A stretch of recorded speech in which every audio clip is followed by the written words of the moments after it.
Good morning, and welcome to your weekly message from First Congregational Church, Milford, New Hampshire. I'm your pastor, Al Hoyt. Today is Thursday, June 2nd. My, doesn't time fly. From 9:30 to 1:30 today, and from 9:30 to 1:30 tomorrow, Friday the 3rd, if you are one of those who worships from home, you can come and pick up your communion elements. At 4 o'clock tomorrow will be a memorial service here at the church for Lorinda Stickney. On Saturday, June 4th, at 4 o'clock, the Historical Tea Committee will be meeting at the Parish House.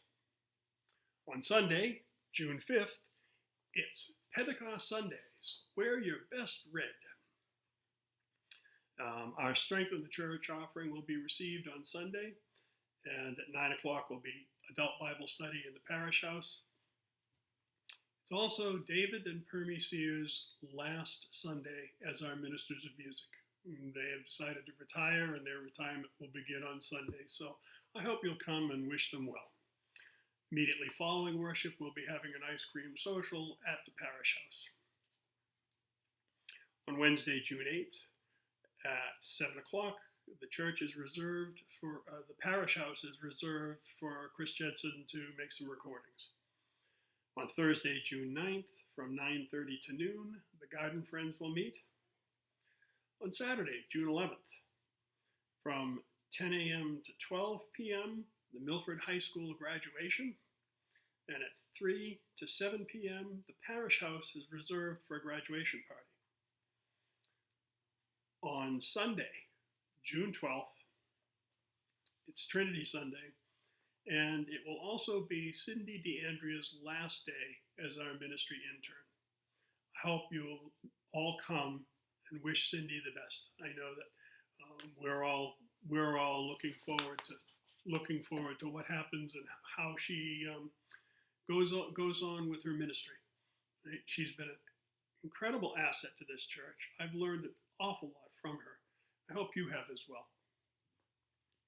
So I was reading one of my favorite books, or rereading one of my favorite books the other day while the Garden Friends were here. And I happened to hit upon a story that just tickled me. I thought it was wonderful. And it made me think of the Garden Friends. So let me share it with you. It's by William Barton. And the book is The Millionaire and the Scrub Lady. I've read from it before. William Barton was a very well-known author who contributed to magazines like the Christian Century and some other publications, and was a Presbyterian minister in the Midwest, and wrote under this pen name of Safa the Sage. And he wrote Parables for a Modern Day. Now, again, this was written right around the time of the First World War, so the language might be a little bit unusual in our usage, but I hope you'll enjoy this as much as I did. It's called The Park by the Railway. Now I rode upon the railway, even upon a swift express train. And I rose up very early in the morning, and behold, we were passing through a little town. And beside the railway through the town, there ran a street. And on one side of the street where there were houses, and the houses were blackened by the smoke of the train. On the land on the further side of the street next to the railway was grown up to weeds. But in the middle of the street I beheld a place where 3 or 4 houses which stood side by side had in front of them one wide lawn that stretched from before the thresholds of the houses up to the very train wheels. And the same was green with grass and smooth and well mown. Yea, and upon the borders of this lawn were there beds of flowers in bloom. And the Spirit of the Lord said unto me, Beholdest thou what these people have done? For their homes must needs be here beside the railway, where it is smoky and unpleasant. Yet have these wise and good people highly resolved not to sink to the level of their surroundings, but to make the same beautiful, in so far as it may be done. And I considered how along beside every man's life doth run uncomfortable situations of contiguity, and beside many some whanging, hooting horror, so that no man liveth wholly as he would desire to live.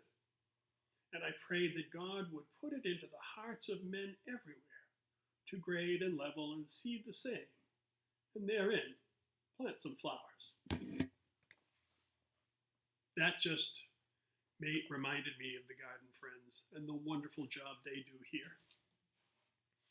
If you get a chance, come down to the church sometime during the day when no one's here, or in the evening or in the morning, and take a walk through the grounds and see all of the wonderful work that our Garden Friends do just to make this place beautiful, to make it worthy of God's notice.